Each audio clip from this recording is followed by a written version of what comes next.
conference room. So I go back to work the next day, not in uniform, in a suit, because now they took my alleged police powers, which you and I both know.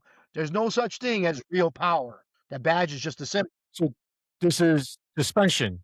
Like we get suspended, right? So this is like suspension with or without pay. Okay, so now remember, police officer Bill of Rights. You don't get suspended until after your internal, and they find you guilty of something. They put me Uh, on administrative leave. So I go to the It's station on the 7th, and there I am now with internal affairs. And first, they hand me a letter saying that I cannot make contact with these people. 3 of them are fellow sergeants and an officer, including the sergeant who actually suffocated Eric Lurie. I can't make contact with them. I'm like, okay, whatever. So then there was a pending internal on me, the first one in my career that where I had an actual real internal, because I had spoken up about nepotism on the police department. wow. Yeah, so they nepotism, and there was an issue with some position that they gave to one of their friends with nepotism. So that day, they decided to finally finish this internal, and they gave me a day off, a written reprimand, and a day off for it. The chief told me, the chief was in there, why didn't you just come talk to me? I was like, what the hell was that about? So he leaves. Now, mind you, I have my FOP attorney with me for this one, not my defense attorney yet, because this was, internal. So he leaves. Now, like, what the hell? So then the internal affairs tells me, you're going to sit at this desk. So they take me to a desk. So you have to go, when you go into the records area, you got to have a code to get in the door. Supervisors have a code, and just the civilians that work there. So they punched the code and they put me at a desk that had garbage on it. It had old radios, computer screens, and there was a monkey hanging from it, stuffed monkey. They said, you're going to sit here every day from 8 to 4, and you're to do nothing but do whatever you want other than work. Play video games, watch movies, whatever, but you're not to do anything but that, and you get an hour for lunch. So And they you're, put me you're on, still on a payroll. You're still on a payroll though. You're still still getting getting paid. paid for it. Yeah, still getting And you paid. said FOP as in Fraternal Order of Police is a national fraternal organization for police officers, right? They provide a That, lawyer. yeah, and that's All right. also our union. Okay. It's Because also, in NYPD, also in NYPD, they suspend you first. Then they do the investigation and everything. Like it's crazy. Yeah.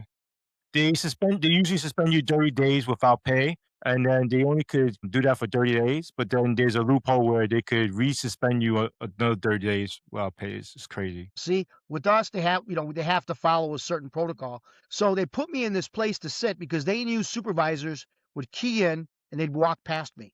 They knew civilians were going to walk past me. And boy, they thought by doing that, they were going to make me eat my gun because supervisors and officers that I knew would walk by and I'd look up at them to say hello. They would give me this dirty look. They wanted to kill me. Yeah, they're shaming Everybody. you. Yeah, yeah, they're Everybody. shaming you. And there was a few civilians that are good people that actually came up to me and said, you did the right thing. And one of them, I'm not going to name her because I don't want her to get, them to retaliate if she's still there. Great woman. I was always good friends with her. She would talk to me every day when I was sitting there because she would do work. She was a records person. Everybody else walked by me and give me a dirty look. So I sat up there for a month. I think it was like, no, I'm sorry. Yeah, a month. So it was July. Yeah, a month. And then I cleaned off that desk after the first week. I said, F this, I'm not garbage like the garbage on my desk. I cleaned Mhm. off all the shit, brought pictures that were in my locker, my Star Wars pictures, a police cookie jar. And then that monkey that they had on my desk, I took pictures of it. I put the hands over the eyes, over the mouth and the ears. Yeah, see no evil, hear no evil, speak no evil. Yeah. So then I sat there now with the clean desk. I'm like, I'm not garbage. So then they decided to move me because so you're going to love this. So the sergeant that suffocated and eventually killed Eric Lurie, and they claim he did it, you're not supposed to be able to get promoted or move to a different position, according to policy, if you are on administrative leave or if you're on on-duty injury. So other sergeants put in for a position. It's the sergeant in charge of equipment. So my former classmate in the academy who's a sergeant was going to retire. He had that position.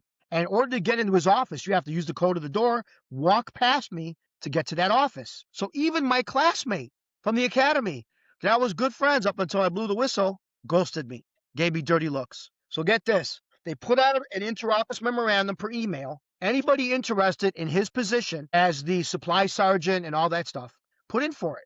Policy says you cannot put in for a position if you're on administrative leave or if you're on ODI, right? Other sergeants put in for it. They decided they were going to move me to traffic away from there. Guess who they gave the position to? The sergeant who suffocated Eric Lurie. They gave That's him crazy. position.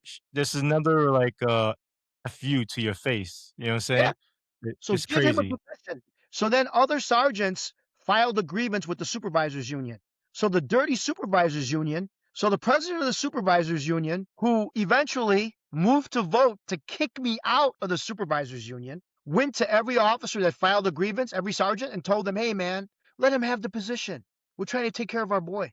So they pulled their grievances so he could have that position. That's crazy. So, yeah. So not only that, so now they moved me to traffic. So I'm down there, and the officers were good to me that were there. Even the sergeant was cool. They didn't act like assholes towards me. And several of the civilian personnel that were there were good. They were really nice, girls I've known for a long time. So I'm down there just to help answer phones, which I'm surprised they let me do that. So on my desk, I put on the wall different Psalms from the Bible. Psalm 23, you know what that says, right? So Psalm 23 says, I walk through the valley of death, I fear no evil, rod and thy staff comfort me. I had it on the wall written out to keep strength so that I knew to stay strong and that God was Right. with So me. how long did they keep this up for before you put in a lawsuit and stuff? Well, no. So remember, I blew the whistle July 1st, took my Mhm. bag and my gun July 6th. They had me up in the front desk doing nothing for over a month. They then moved me to traffic. October 21st of 2020, a phone call rings in the office, and the sergeant in traffic says, hey, they want you upstairs in the chief's conference room. And I look at the sergeant, I said, I don't know why they're calling me. They're going to have me arrested. Sure as shit. I go upstairs. They hand me a warrant, 2 charges of official misconduct. They hand me this warrant as I'm upstairs. And I looked at it and I laughed. So I'm going to name these people because one of them is named in my lawsuit. Both dirty officers. So the first one is Lieutenant Joe Aguizio. When he retired, he called himself Joe Justice Aguizio. So he was ordered, told by the chief, Rochner, to investigate me and charge me with crimes. So when they wrote the original police report against me to investigate me for what I did, the very first line on a handwritten report written by former Deputy Chief Mark Reed, who is now the chief of Elwood PD in Illinois, he wrote the first line said on the report to start my investigation, watched a locked video. So here we go. I laughed at the damn warrant, and then Joe says to me, what's so funny? I'm your lieutenant, respect me. I looked at him, I went, ha! And laughed in his face. I said, you guys are something. And these were felony charges, right? Yeah, felony charge of official misconduct. Wait, it was two only. They started off with two. It gets better. So, as I'm sitting there, the sergeant that helped him investigate me, Tizo Landeros, he was originally one of the guys in charge, you're going to love this, of the Will Grundy County Task Force when they investigated the Lurie case. Right. It's You know, always the same actors.